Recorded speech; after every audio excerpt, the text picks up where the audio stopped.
divine appointment. God to be at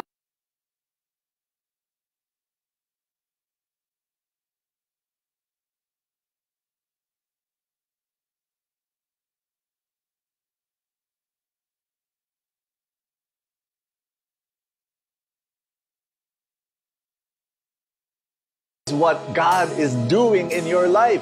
He is creating something new, something fresh. Receive the blessing of God and the miracle that He wants for you. And I walk round and round and round and shout, "Whoa!" Let the walls crumble down. Angel armies all around. I'm standing in your promise now, your promise now. Whoa!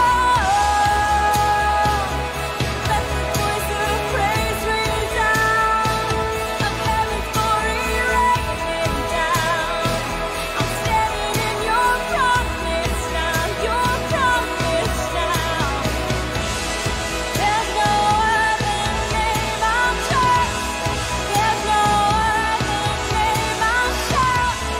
There's no other name but Jesus. You can be part of that powerful encounter where God will be there visiting you and doing something brand new in your life. Peace Conference 2023, New Promise. See you there.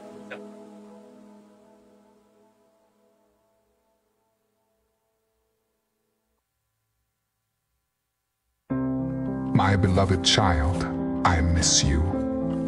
Amidst your busy life, I long for our connection. No matter how far you've strayed, I'm ready to embrace you. I know the weight you carry.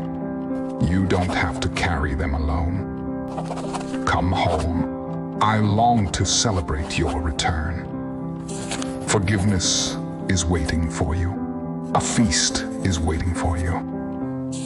I am here, and you are deeply loved.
Today, I just invite you to open your hearts to Him and truly place yourself in a state of worship.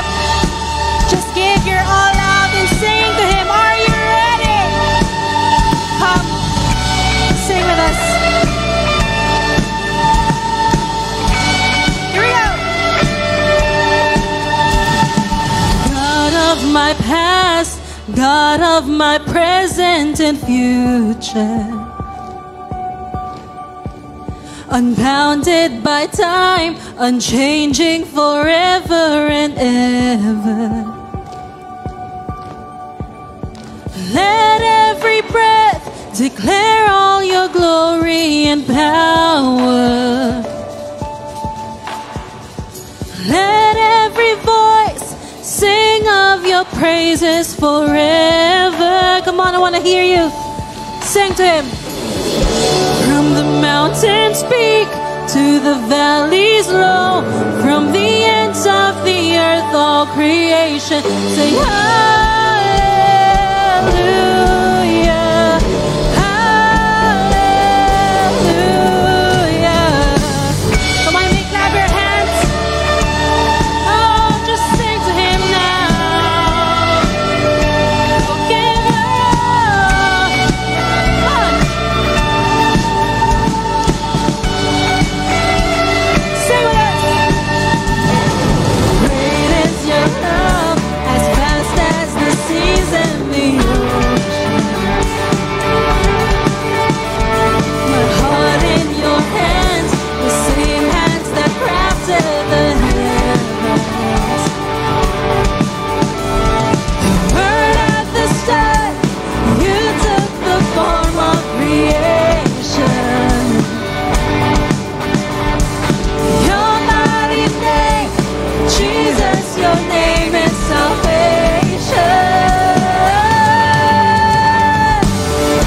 From the mountains peak to the valleys low, from the ends of the earth, all creation sing hallelujah, hallelujah. From the skies above to the depths below, every season and time, all creation sing hallelujah, hallelujah.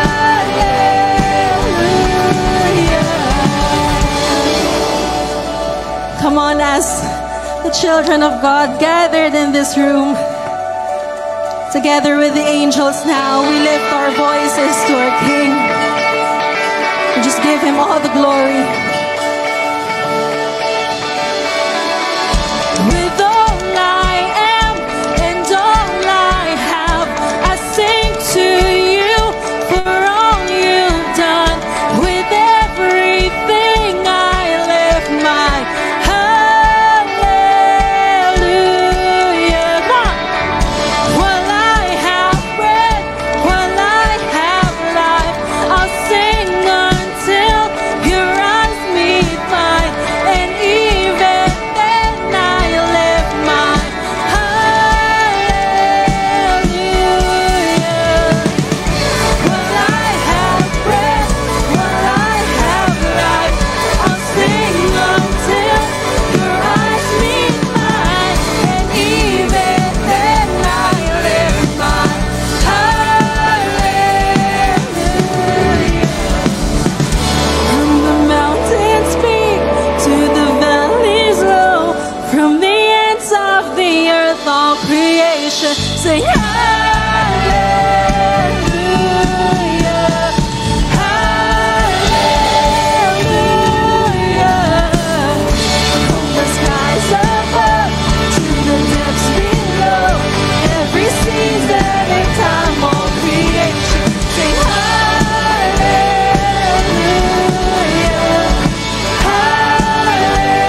hallelujah. Come on, lift your voices now. From the skies above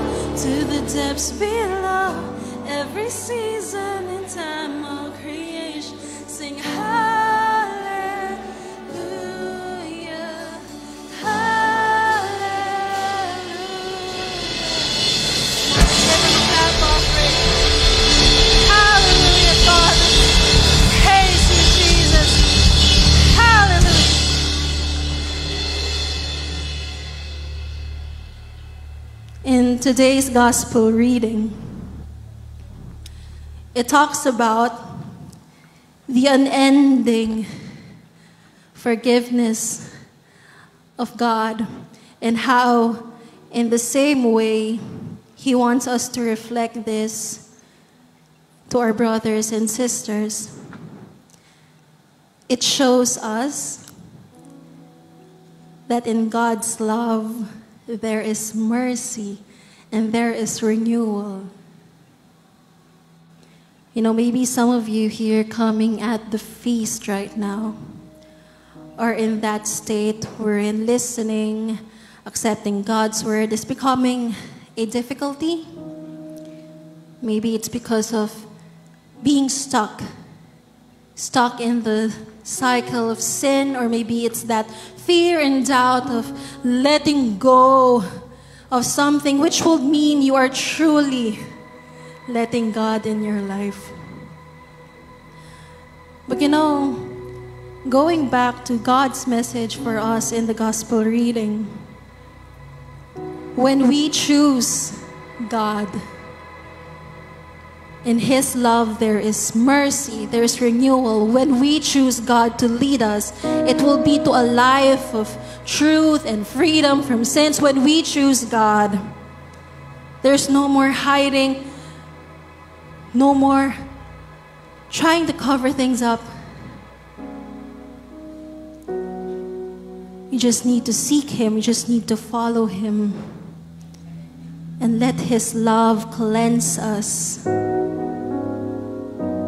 Let His love and mercy cleanse us and make us anew.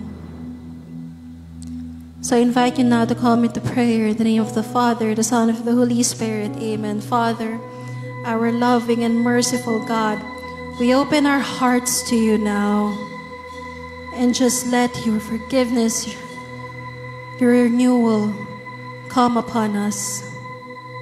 We seek you and we choose you, our God. And we just continue to worship you now. Amen.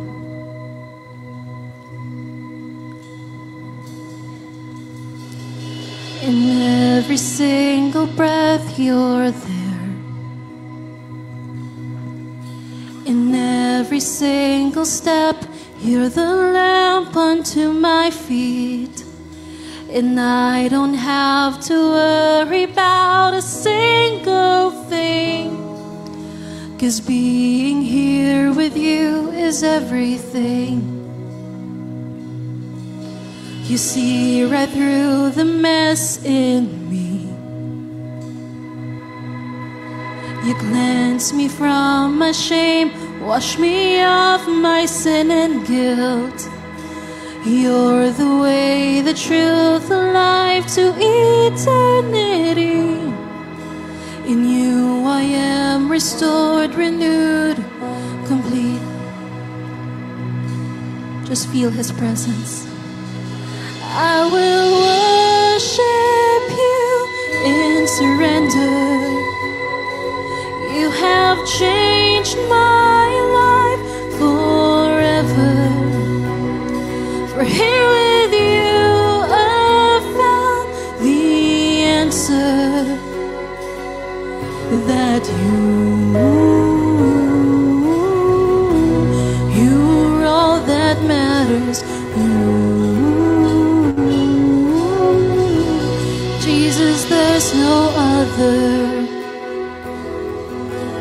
You're my living water. You can lift your hands as a sign of surrender. Just feel His power flow through you. The old is gone, the new has come. In you I am made new, no one else could ever do. You have found my heart and you have only just begun. So work upon my heart what should be done.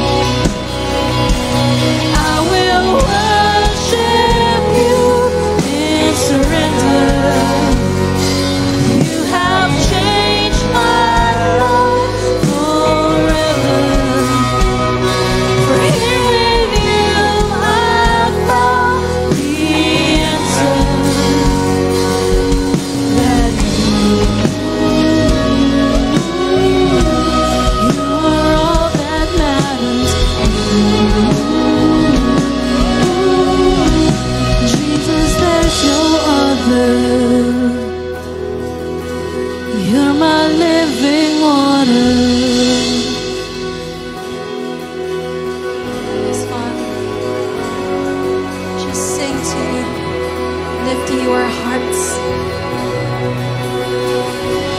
Lord, your power lives in me. Send me out for all to see. Let your love flow through me. Lord, your power lives in me. Send me out for all to see. Let your love flow through me. There's nothing in this world to satisfy my thirst. You've seen me at my worst, but still you love me first. Nothing in this world can satisfy my soul.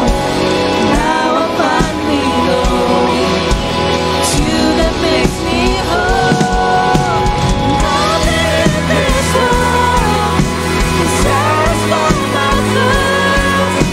You've seen me at my worst, but still you love me first. Nothing in this world can satisfy my soul. Now I finally know it's you that makes me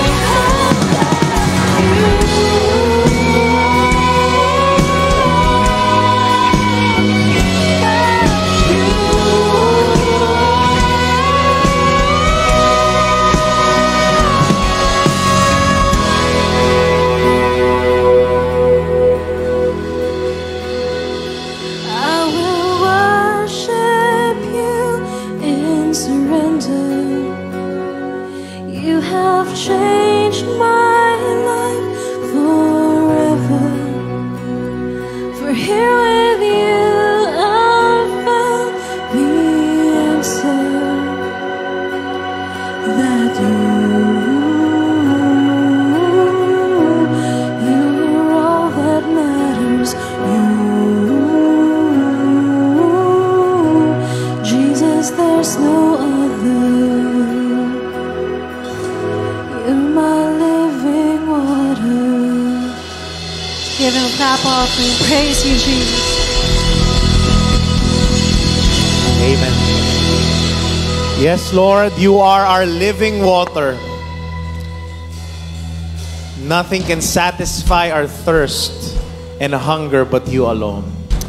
Amen. Amen. Can you tap 3 people around you? Tell that person, Jesus is your living water. Amen. Amen. Good morning, Feast Bikutan. Who among you here, you are happy to be here today? Taas nga ang kamay. May kasamang, yuhuu! Tapikin mo katabi mo, sabihin mo sa kanya, happy to see you today. Amen, amen. I missed you last week. Ako po ay na food poison, but today, God has healed me, so I'm back. And we're ready to hear more of God's Word. I have prepared a powerful message for you. Are you ready for God's Word for today? Parang di masyado. Are you ready? If you're ready, let's pray our favorite prayer here at the feast. Together, let's make the sign of our faith in the name of the Father, and of the Son, and of the Holy Spirit. Amen. Lift your hands and pray this with me all together. Today, I receive all of God's love for me. Today, I open myself to the unbounded, limitless, overflowing abundance of God's universe. Today, I open myself to God's blessings, healing, and miracles. Today, I open myself to God's Word so that I become more like Jesus every day. Today, I proclaim that I'm God's beloved, I'm God's servant, I'm God's powerful champion, and because I am blessing the world in Jesus' name. Amen. Let's honor God's Word. Thy word is a lamp unto my feet and a light unto my path.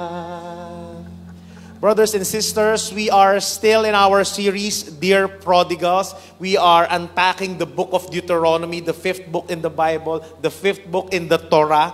And nasa talk 7 na po tayo. And the talk title for today, which happens to be also our big message, is this. I want you to read this with me. 1, 2, 3, go.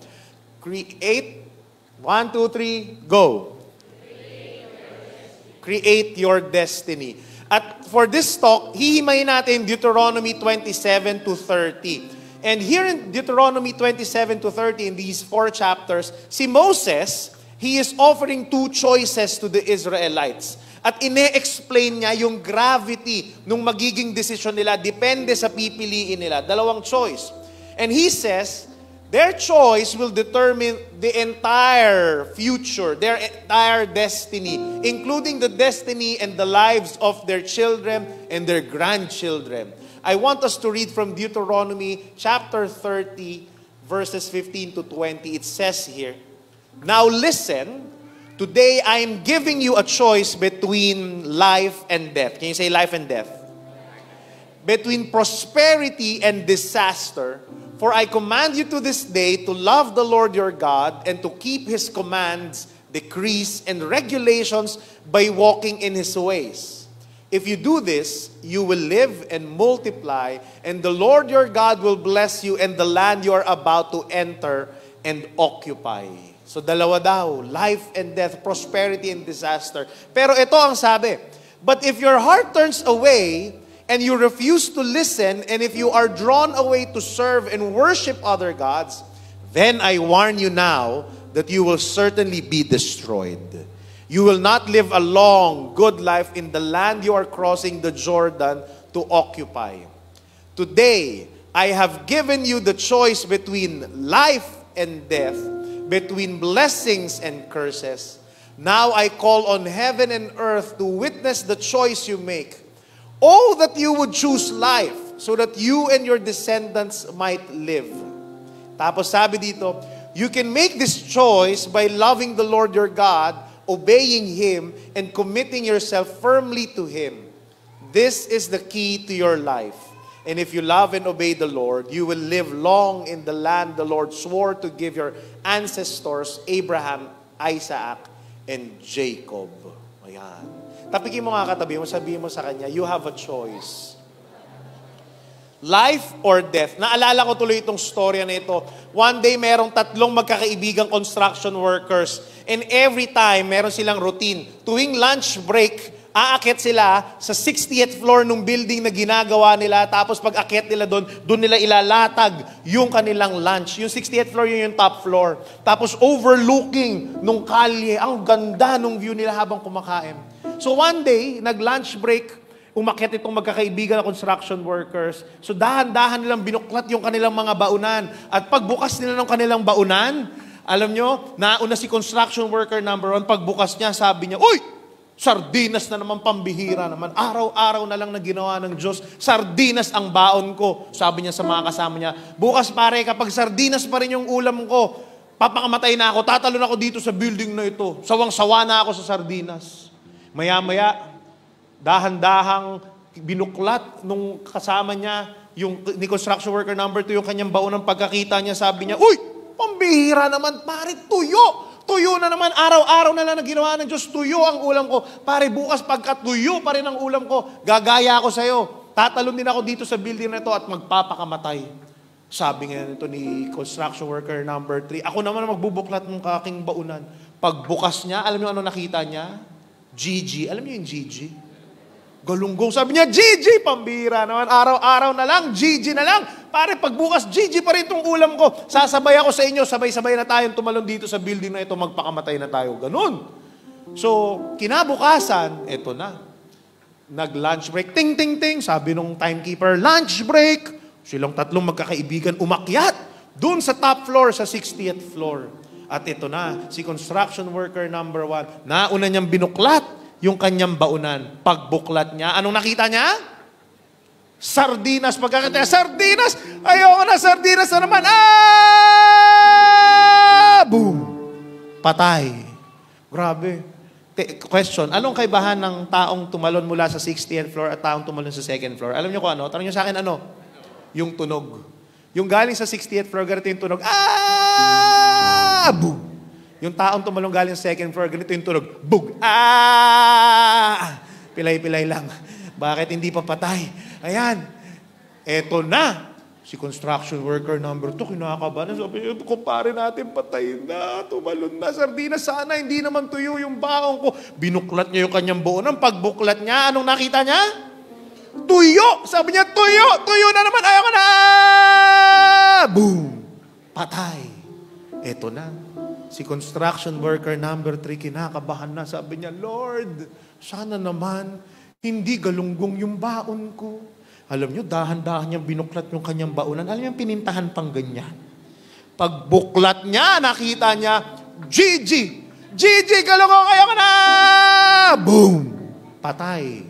Ito na. Kinagabihan. Itong magkakaibigan na ito, sabay-sabay silang ibinurol. Hanggang sa dulo, magtotropa pa rin. So, tabi-tabi yung ataol nila. Pumasok si Mrs. Number 1, umiyak.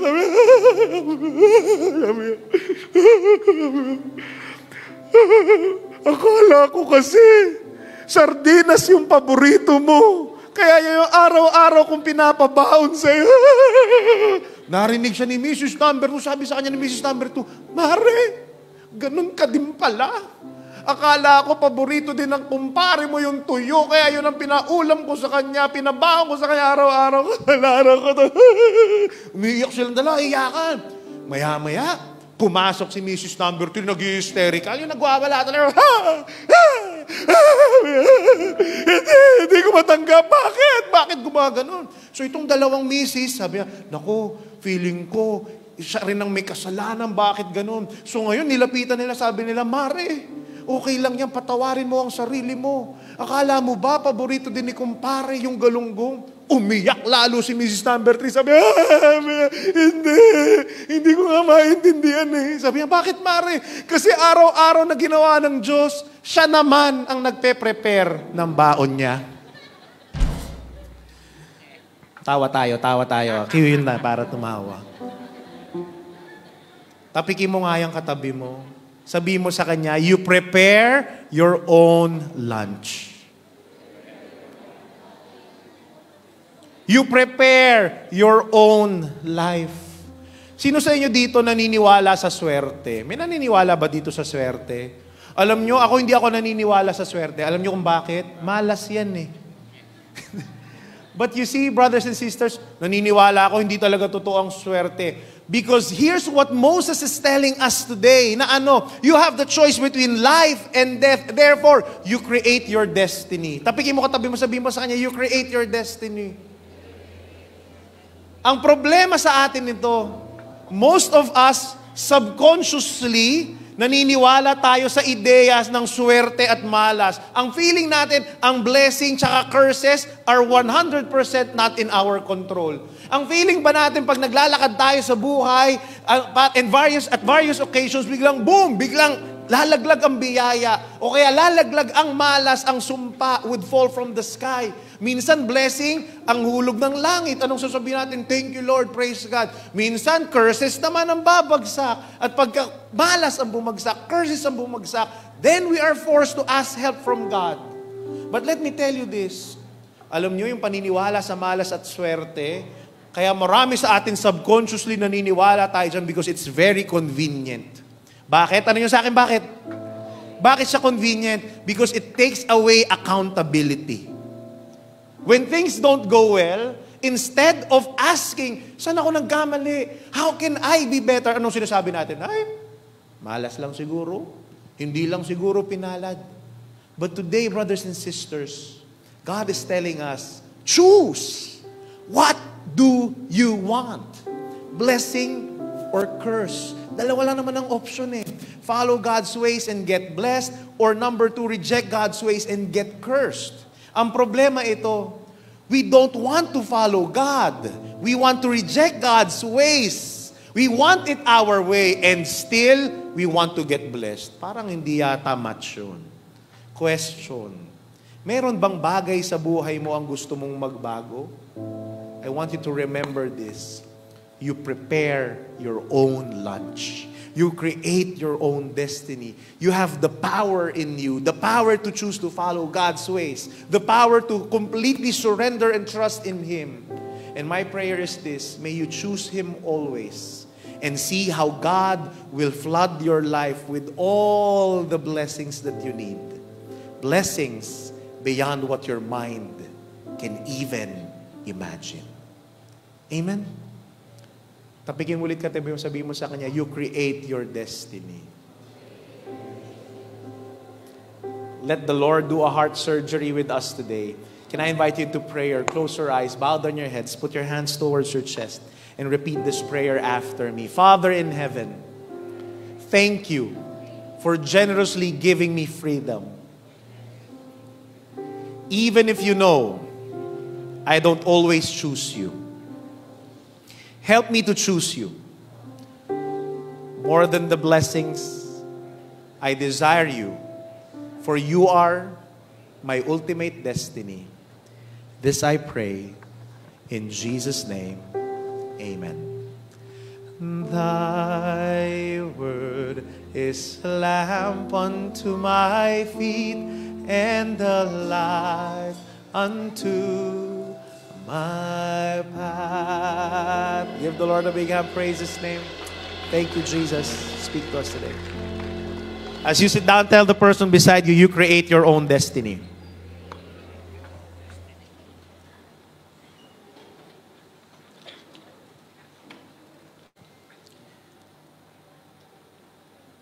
One day, si Mister umuwi, galing trabaho. Pag uwi niya sa bahay, tinanong niya kanyang misis niya. Sabi niya, Han, anong pagkain natin? Sabi nung misis niya, tingnan mo sa mesa, bahala ka na pumili. So pumunta ngayon to si Mister sa mesa. Pagtingin niya, yung kanilang ulam nakatakip, yung plato. Tinanggal niya yung takip. Pagkatingin niya, nakita niya tuyo. Isang pirasong tuyo. Sabi niya, isang pirasong tuyo lang to. Anong pagpipilian ko? Sabi ni Mrs. Pumili ka kung kakain ka o hindi. Dalawang choice. Follow God's ways and get blessed. Reject God's ways and get cursed. That is the choice Moses is asking the Israelites to make. Are they going to choose life or are they going to choose death? At dito sa Deuteronomy 28, Moses gives a rundown of what these blessings are. Ano yung mga example ng mga blessings na ni-rundown niya sa Deuteronomy 28?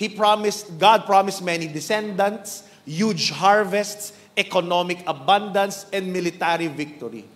Pero itong gusto kong tingnan natin bago niya ni-rundown yung list ng blessings, ito ang intro ni Moses. Sabi ni Moses sa Deuteronomy 28, if you fully obey the Lord your God and carefully keep all His commands that I am giving you today, the Lord your God will set you high above all the nations of the world. Sabi niyo nga, high above. Magiging silang pinakamataas sa lahat ng nation sa buong mundo. Now, the question is this. Ibig bang sabihin nito, yung Israel, i-conquer yung ibang mga nations, ibang countries? Alam niyo po, hindi po. In fact, the author of Deuteronomy, ina-assume niya that the readers reading this book of Deuteronomy is using Genesis, the book of Genesis, as their lens to read this book. Kasi ito ay connected sa Genesis 12, itong statement na ito, when God promised to Abraham, anong pinramis ni Lord kay Abraham? I will make you into a great nation, I will bless you and make you famous, and you will be a blessing to others. Sabi niyo nga, blessing to others. I will bless those who bless you and curse those who treat you with contempt. All the families on earth will be blessed through you. Anong sinasabi ng Diyos dito? Ang Diyos gusto niyang pagpalain yung Israel to be a great nation so that it will be a blessing to others. God wants to bless Israel so that all the families on earth will be blessed through them. Ganun din sa atin. Sino sa inyo ditong gustong biyayaan kayo ni Lord? Taas nga ang kamay. Lahat tayo, di ba? Pinagpipray natin. At take note there are people who will bash you, who will frown upon some Christians who always pray for blessings. Ay nako, ito lagi kong sinasabi, wala pong masamang humingi ng biyaya sa Diyos. In fact, that's one of the greatest lines in the prayer Jesus taught us. Our Father who art in heaven, give us this day our daily bread. Wala pong masamang humingi ng biyaya kasi kailangan natin talaga yan. In fact, yan ang gusto ng Diyos sa atin. Gusto ng Diyos na maging mabuti ang buhay natin. But you see, here's what I would like you to note. As I grow older, remember this, lahat ng biyaya may kaakibat na responsibilidad. Anong ibig sabihin nito? Alam nyo, habang tumatanda ako with my walk with God, mas nare-realize ko na that blessings are not privileges that are meant to be kept. They are responsibilities that are meant to be shared. What do I mean with this? Kapag binless ka ni Lord, tandaan nyo, tingnan nyo to sa buhay nyo, kapag binless ka palagi, hindi ikaw ang end user. Hindi ikaw ang end na mabibless. Ikaw lang ay daluyan ng biyaya. Sabi nyo nga, daluyan. So, pinadadaan lang sa'yo ni Lord.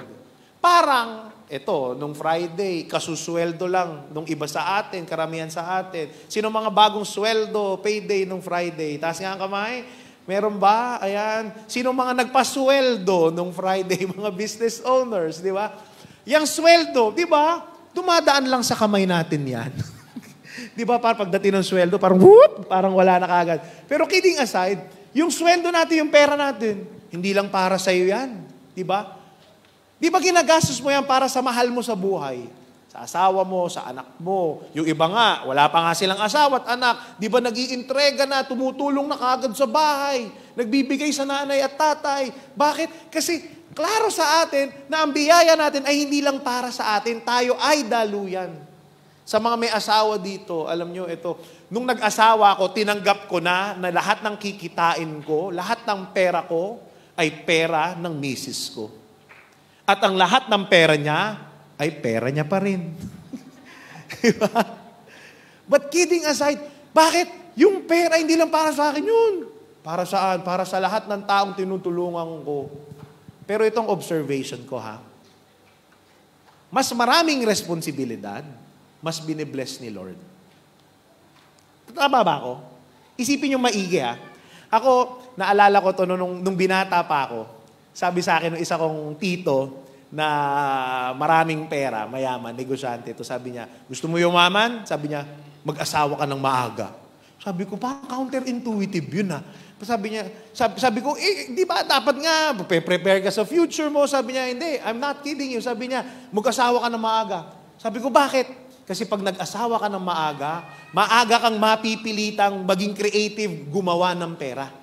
Maaga kang mapipilitan at magiging creative ka, mag-iisip ka, teka lang, how can I earn more? How can I bless? How can I provide for my family? At alam nyo, totoo nga, nung kaming mag-asawa pa lang, first 2 years, wala pa kaming anak, okay naman. Okay, sapat yung kinikita naming mag-asawa. Pero alam nyo, nag-iba lahat nung nagkaroon na ako ng anak. Nung isa. Parang, meron kang isang ekstrang bibig na pakakainin Magpo-provide ka ulit. So ako talaga isip ko ng paraan. Paano ko kikita para mabless itong aking pamilya? Nung naging 2, ay ibang usapan na. Lalo na nung pangatlo. Pero alam nyo, habang padagdag ng padagdag yung anak ko, parami ng parami din yung blessings at pera. Yung trabaho, yung opportunities. Bakit? Alam nyo, ito yung hunch ko Ito yung hunch ko. The Bible says, to whom much is given, much is asked. To whom much is given, much is asked. But I believe the opposite is true as well. To whom much is asked, much is given. Kaya kapag binigyan ka ng responsibilidad ng Diyos, merong mga umaasa sa iyo, alam mo, ang Diyos, tandaan mo ito, hindi kanya bibigyan ng calling na hindi kanya bibigyan ng provision. Kaya kapag binigyan ka niya ng responsibilidad, asahan mo, bibigyan ka rin niya ng karampatang blessings. Bakit? Kasi nga, yung blessings ay hindi lang para sa iyo. Para iyon sa mga umaasa sa iyo. Alam niyo, ito yung hunch ko. Siguro si Lord, alam niya kung sino yung mas maraming responsibilidad. Tama? Kaya yun ang mas tinutulungan niya. Ito lang po ang tip ko. Tip ko sa inyo Sino sa inyo gusto ma-bless ni Lord financially? Taas ang kamay, Yung iba ayaw, okay lang, hindi natin sila pipilitin. Ayan. Ito lang tip ko. Earn as much as you can. Galingan nyo, hanap kayo ng paraan para magkapera, para kumita. But, when you increase your earning, instead of increasing your spending, increase your helping.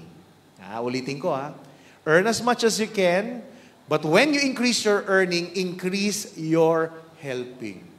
Bakit? Kasi pag mas marami kang tinutulungan, si Lord alam niya yan. Sa iyo niya padadaluyin yung biyaya. Kasi alam niyang hindi para sa iyo, para din sa iba. Speaking of blessings, hindi lang po pera ang blessings. Ito kasi yung problema sa ating mga tao. Pag inisip natin blessings, pera kagad. Material na bagay kagad. Hindi po. Ang mga talento natin, blessing din yan. Amen? Yang talent mo, ito gusto ko sabihin sa inyo, hindi lang yan para sa inyo. Gamitin mo yan para ma-bless ang iba. Kung ikaw ay magaling kang kumanta, marami kasing ibang mga tao, ganun eh. Ang galing-galing nila kumanta. Pero saan lang sila kumakanta? Hayayain mo mag-serve dito. Ayoko mag-serve. Mahihain ako eh. Saan lang sila kumakanta? Sa banyo. Tapos, sinong nakikinabang ng maganda mong boses? Yung mga tiles ng banyo at yung inodoro. Gamitin mo. Punta ka dito sa feast, mag-serve ka. Ay nako, gamitin mo. Kasi yung talent mo, pag hindi mo binigay sa iba, mabubulok yan. Sayang lang. Huwag mong sayangin. Gamitin mo para ma-bless yung iba. Gamitin mo para ma-bless yung ibang tao. Andito ba si Mike? Mike Ventura, halika dito. Pwede, pupunta ka dito sa Papakilala ko sa inyo si Mike. Si Mike, siya ang ating technical ministry head. Lahat ng mga lumalabas dyan, yung mga lyrics, mga PowerPoint, kapag nalilate siya po yung may kasalanan na, siya po ang sisisihin natin. Itong si Mike, kailan ka nag-start mag-feast? Mga July 2013. July 2013, grabe. Isa to sa mga una. Nagbukas ang feast February 2013. July 2013, estudyante pa lang si Mike. Tama? Tama. Anong year ka nun? Second year. Second year college, nag-feast na siya. Tapos itong nakakatuwa kay Mike. Si Mike, nung bata-bata pa lang siya, andyan na yan sa tech, pipipindot, natututo. Tapos, as he grew older, alam nyo, ito po, pagmamalaki ko lang po, pagyayabang ko lang si Mike sa inyo, kasi hindi niya ito sasabihin sa inyo. Si Mike, kasi alam nyo po, yung every month, nakakatanggap po ako ng update ng mga highest givers po natin. Si Mike, nakita ko how he gave faithfully and generously to the Lord. Today, Mike is one of our highest givers at the feast. Ngayon may trabaho na siya. At ito, nakakatuwa. Balato. Kayo talaga, oh. Pero alam niyo ito si Mike, dito ako bilib. Si Mike, hindi lang siya nagbibigay monetarily.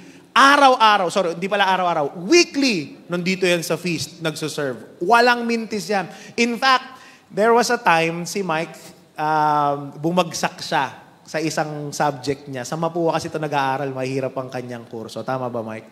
So, yung tatay niya, sabi sa kanya, Mike, hindi ka muna pwede mag-serve kasi nanchichicks ka lang yata sa feast, kaya ka nadidistract. Totoo ba yun? Hindi totoo. So, dahil si Mike talaga sobrang grabe mag-serve. So, sabi ng tatay niya, sige, hanggat hindi ka nakaka-graduate, hindi ka muna magsuserve. Alam nyo, sobrang lungkot ni Mike nun. Nung mga time na yun, ilang sem yun? Kang hindi pinag-serve? Dalawang term. So talagang nagdurugo yung puso niya. Pero, paano siya nagsuserve?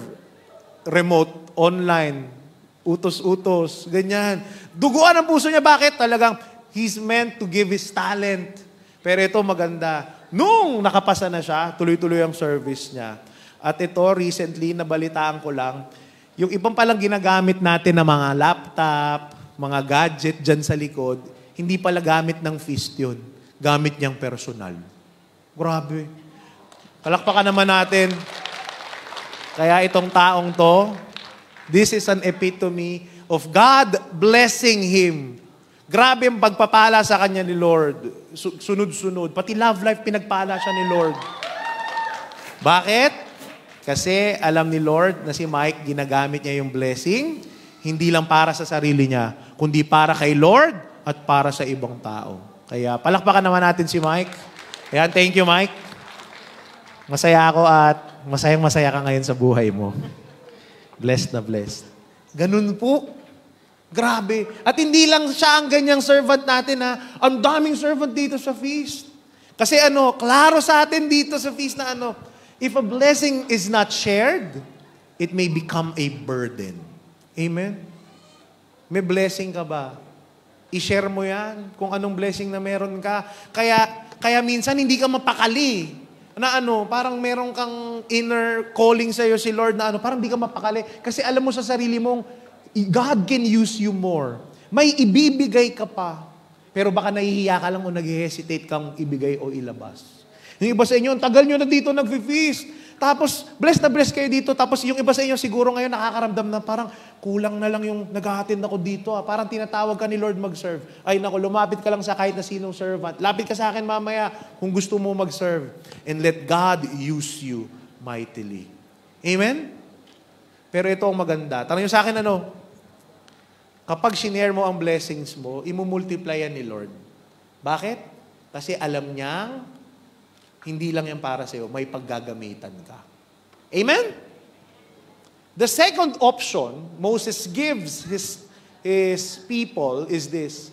Sabi niya dito, if the Israelites become unfaithful to God, Moses says, but if you refuse to listen to the Lord your God and do not obey all the commands and decrees, I am giving to you all these curses will come and overwhelm you.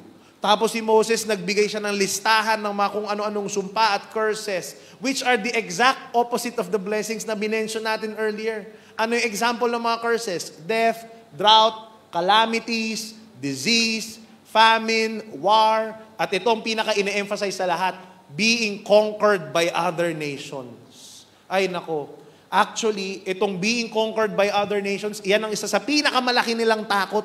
Kasi pagka sinakop ka ng ibang nations, ay nako sigurado, aalipinin ka, magiging slave. Lahat ng pinaghirapan mo, mapupunta hindi para sa iyo, kundi para dun sa mga sumakop sa inyo. At yan po ang nangyari sa bayan ng Israel. It was fulfilled. Kinapture sila, kinonquer sila ng Babylon, ng Assyria, at ng Roman Empire.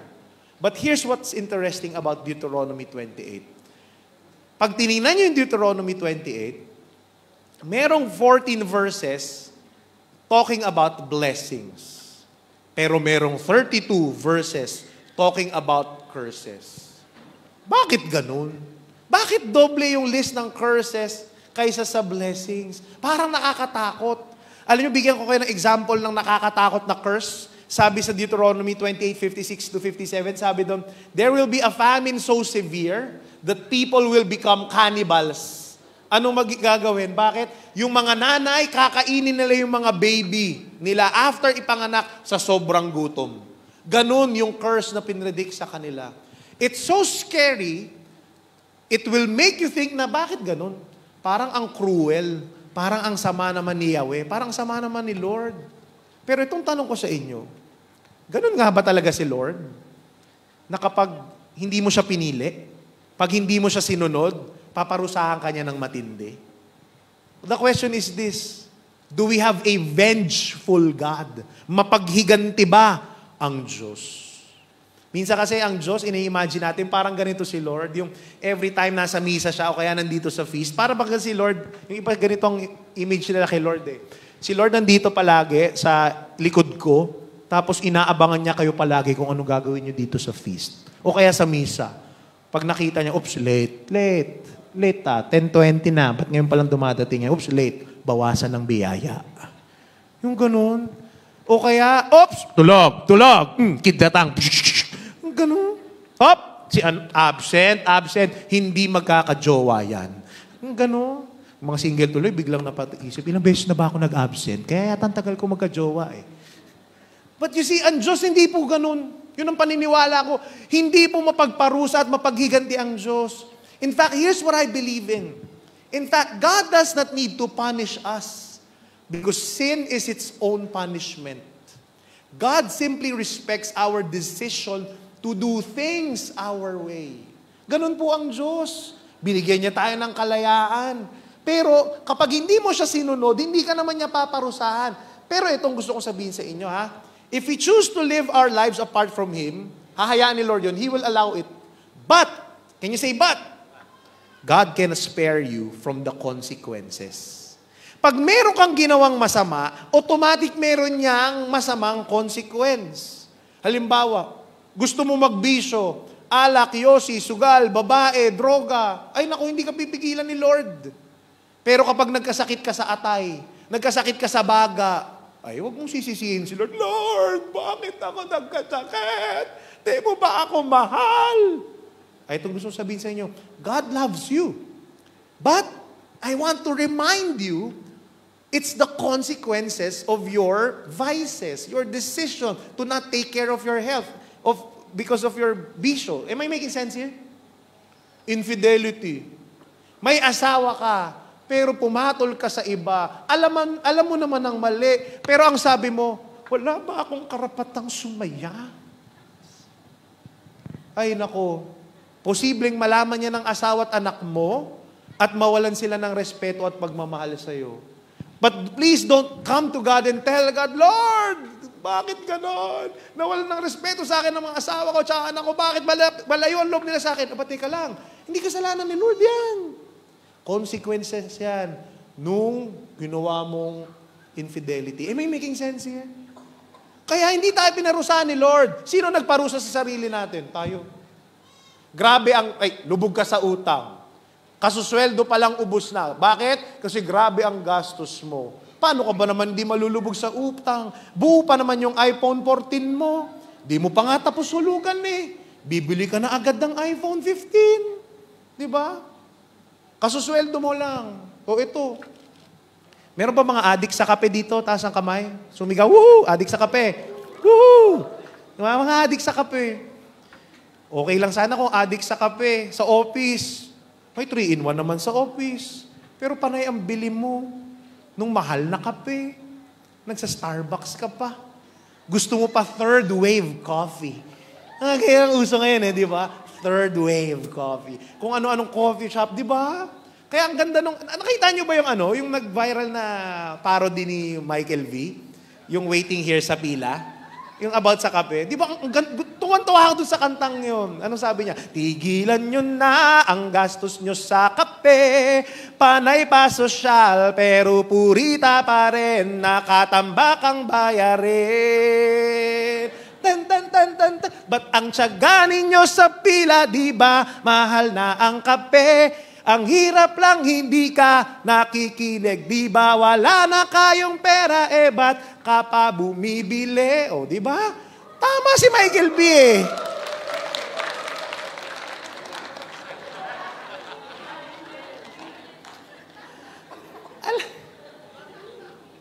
Take note, wala pong masamang bumili ng mahal na kape. Bumibili rin ako niyan minsan eh. Pero, kung ang priority mo kape, kaysa bayaran yung kuryente mo, at saka kung ano-ano pa, patay tayo dyan. Huwag tayong lalapit ko, Lord, lubog ako sa utang. Bakit? Lord, ninenervyos na ako. Kakakape mo yan eh. Pero nakaka-nervyos yung kakakape mo, wala ka nang pambayad ng bayarin mo. Am I making sense here? Again, you have the power to create your destiny. The power to choose life over death.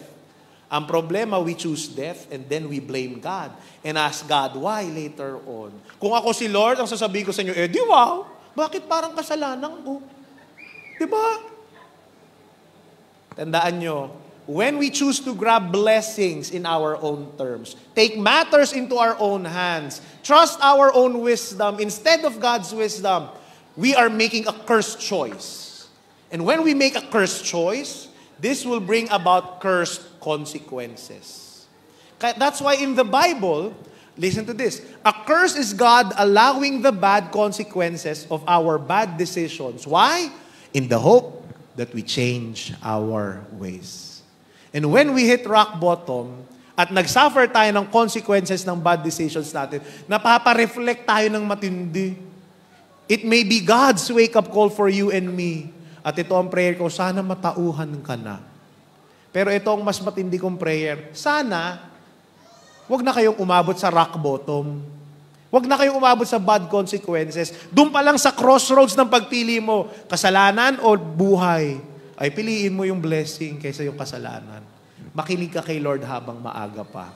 Amen? Kasi ganun yung nangyari sa Israelites. Super tigas ng ulo nila. Time and time and again, kahit nakailang paalala na si Lord sila through many prophets, still they chose death and curse over life and blessings. Pero ito ang maganda. Tara nyo sa akin Sa kabila ng lahat, may mabuting balita pa rin. Pakinggan natin itong speech ni Moses. Weird yung speech niya. Bakit?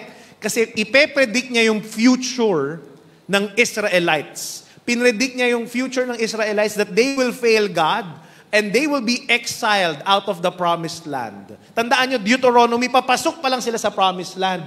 Pero, pinredict na ni Moses na pag nakapasok sila sa promised land, darating ang panahon, papalayasin sila sa promised land. Basahin natin itong sabi ni Moses dito. Sabi dito, in the future, when you experience all these blessings and curses I have listed for you, and when you are living among the nations to which the Lord your God has exiled you, take to heart all these instructions. Nakita niyo yun? Nasabi na niya, in the future, aalis kayo dyan. Iko-conquer kayo. Tapos sabi dito, I want you to recall this. Bakit ganyan yung statement ni Moses? Tandaan nyo, itong first 5 books of the Bible, Genesis to Deuteronomy, they were written centuries earlier. Pero nakumpleto lang niyang Genesis to Deuteronomy during the Babylonian captivity. Wherein the Israelites, habang sinusulat yang Deuteronomy na yan, they are actually in the middle of the exile. So they are living in the middle of the curse. Pero ito ang maganda. Moses gives them powerful hope. Sabi ni Moses, if at that time, you and your children return to the Lord our God, and if you obey with all your heart and all your soul, all the commands I have given you today, then the Lord your God will restore your fortunes. Meaning, tingnan nyo ito if they choose to disobey, and they are in the middle of the curse, all they need to do is to return to the Lord. And they will exit the curse and enter into blessing. Ibig sabihin, God will restore their fortunes. Meron pa ring isang pagkakataon. Why? Because God is the God of second chances. Hindi ba't ang ganda nun? You may be in the middle of the consequences of your bad decisions right now. But God is telling you, may pag-asa pa. Just return to me. But what's even more wonderful is this, brothers and sisters. God knows that in your future, you might choose death and curse over Him. Alam niya, magkakasala ka. But nonetheless, God is telling you, kung magkakasala ka man in the future, kung pipiliin mo man yung kasalanan more than me, may pag-asa pa rin. I'm giving you another chance. Just return to me. Return to me. That is God's invitation. The question is this: will you choose life or will you choose death? Blessing or curse? Of course, tayong lahat sasabihin natin, life! Blessing, syempre. Pero alam nyo, human experience will tell us that we have been stupid many times. Na pinipili pa rin natin yung death, yung kasalanan, yung curse over life and blessing. Why? Because choosing and doing are two different things. Kahit alam natin, di ba yung tama? Hindi pa rin natin ginagawa. Ganun yata talaga ang tao, di ba? Why? Because our sinful nature pulls us astray and away from God. Kaya hindi natin talaga kaya mag-isa. We desperately need help. We need divine intervention. Anong solution ng Diyos? Circumcision of the heart. Ano tong circumcision of the heart? Basahin natin. Sabi ni Lord dito, ni Moses, the Lord your God will circumcise your hearts and the hearts of your descendants, so that you may love Him with all your heart and with all your soul and live. Ang mga Hudyo po noon, lahat po sila physically sinicircumcise, tinutuli as a sign that they belong to God. But Moses was talking about something different. Alam niyo po, ang tuli po ay masakit. Sa mga natuli na dyan, katulad ko, ang sakit-sakit niyan. Hindi ko na maalala lahat ng details ng pagkatuli ko. Pero isa lang naalala ko, masakit siya. And circumcision of the heart is the same thing. Because it means giving up our self-will. It means giving up our ego. It means vacating our throne so that God can be the king of our lives. Circumcision of the heart means we are telling God, Lord, I cannot do good and be good on my own. Perform your spiritual surgery, circumcision of the heart in my soul. Amen? Ang tanong ito, who will perform that spiritual surgery? St. Paul will answer the question. Many centuries after Deuteronomy, St. Paul says this. Basahin natin ha.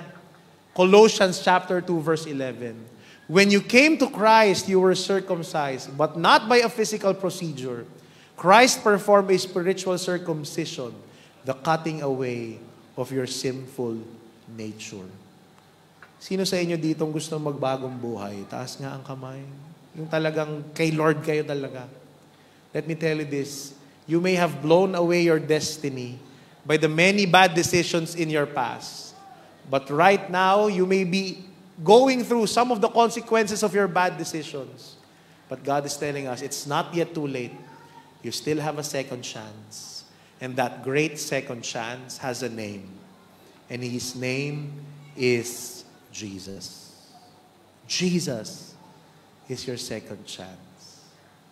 Will you let Him have your heart? Will you let Him into your life once again? You create your destiny, yes.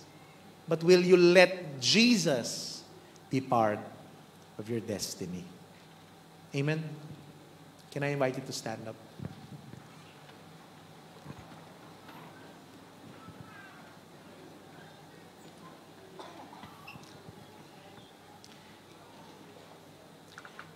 I want you to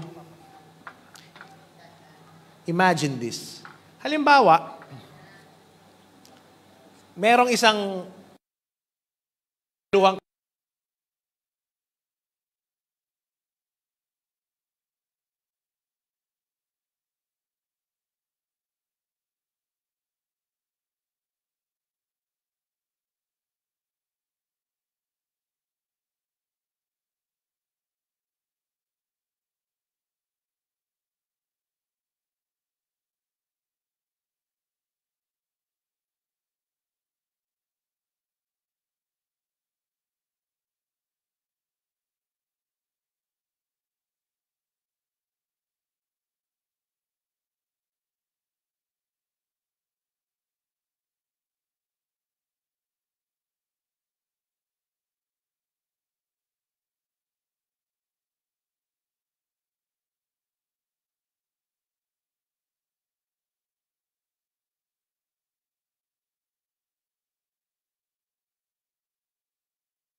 Then, with His love, with His grace and mercy, He will put you back together piece by piece.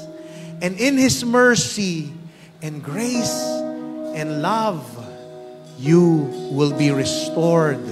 So you can start again and refulfill God's purpose for your life.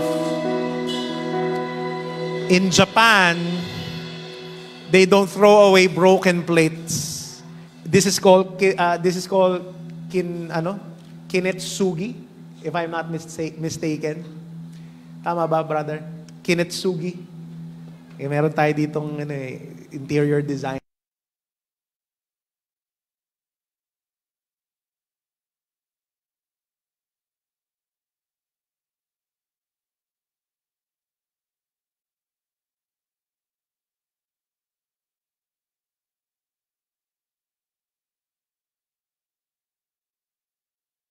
But at the end of the day, isang balik mo lang.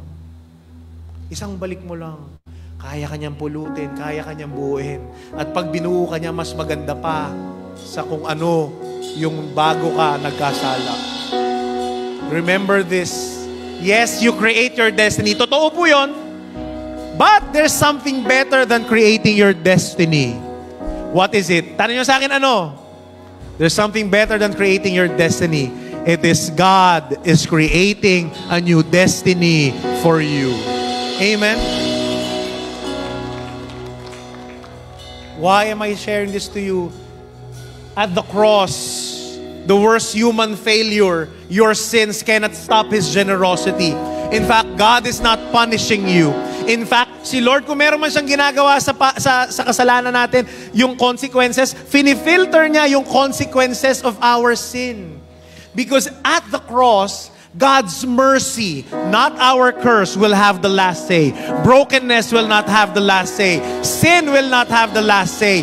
Instead, His blessing will have the last say. His healing will have the last say. His love will have the last say. Yes, you may have done bad things in the past, but you may have chosen death and curse before. But I want you to declare today, I'm coming back to Jesus. My God is the God of second chances. Jesus is creating a new destiny for me. Tapikin mo nga yung katabi mo, sabihin mo sa kanya, God is creating a new destiny for you. God is creating a new destiny for you.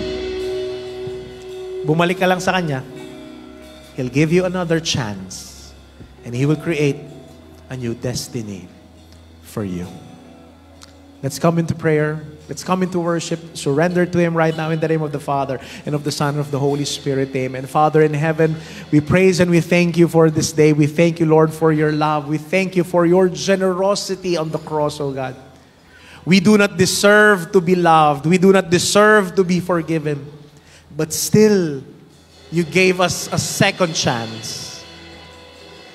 A second chance at life. A second chance at purpose. But here we are, Father. We're coming back to You. For we know that the power to create our destiny lies in You.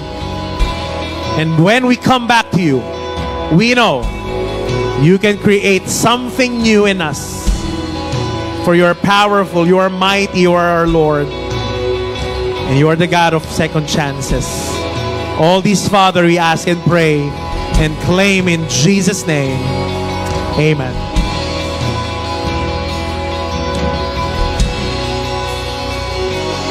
Lord, Your power lives in me. Send me out for all to see.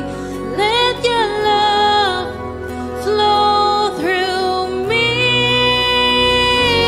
Lord, Your power lives in me. Send me out for all to see. Let Your love flow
Yes, Lord, we give you glory and praise. Renew us, O God.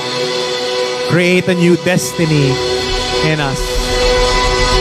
Only in you. Come on, let's give the Lord a big hand once again. Thank you, Lord. Thank you, Jesus. Hallelujah. Yakapin mo nga yung katabi mo. Sabihin mo sa kanya, God is giving you a second chance. Amen. Did God speak to you today? Can we give the Lord a big hand once again? Thank you, Lord. Thank you for your powerful message. Hallelujah. Can I invite you to please be seated for a while? While we are preparing for our giving, let me give you some announcements. Tandaan po ninyo, blessings are not meant to be kept. It's meant to be shared.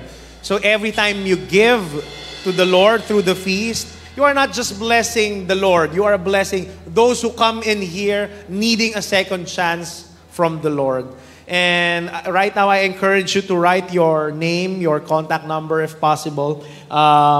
Because we would like to thank you personally for your generosity as well. Write your prayer petitions. Write your Thanksgiving prayers as well. If you are watching online as well, there are ways to give. You can give online via GCash, via BDO, via Paymaya. Marami pong paraan. And pansinin po ninyo sa mga who are watching online, talagang pinagaganda po natin pati yung quality ng online so that you can get to really hear and get the Word of God clearly every Sunday. So thank you as well for your generosity. Those of you who would like to give, pwede rin, dito po, pwede rin pong online. Meron pong QR code dito. Pwede rin po kayo magbigay ng cash and check. But ultimately, this will be for what we do here at the feast for our ministry. Amen? Salamat po sa generosity po ninyo. For those who are first-timers, can I see a raise of hands? Sa mga first-timers po, palakpakan po natin sila. Welcome to the feast. We're glad that you are here. We would like to welcome you formally. Please go over to this side after the final song. We have a small welcome gift as well for you. So, ayan po, those of you who would like to be prayed over for healing and other concerns, dito po kayo, punta kayo kay Tito June sa ating Pray Over Ministry after the final song. Ayan. Alright, can I invite you to stand up? Let's offer our gifts to the Lord. Lift your offerings up. Let me pray for our giving. Father in heaven, we praise and we thank you for your generosity. Thank you for blessing us. And Lord, we are using these blessings, Lord, so that we can share this to others. We pray, oh God, that you use this gift so that more people will get a second chance at life, get a second chance to create their own destiny with you and through you. And Lord, I pray that you return this to your faithful and generous people 100-fold. All these, Father, we ask and pray and claim in Jesus' name. Amen. Come, brothers and sisters, with joy, give to God. I'll see you next week.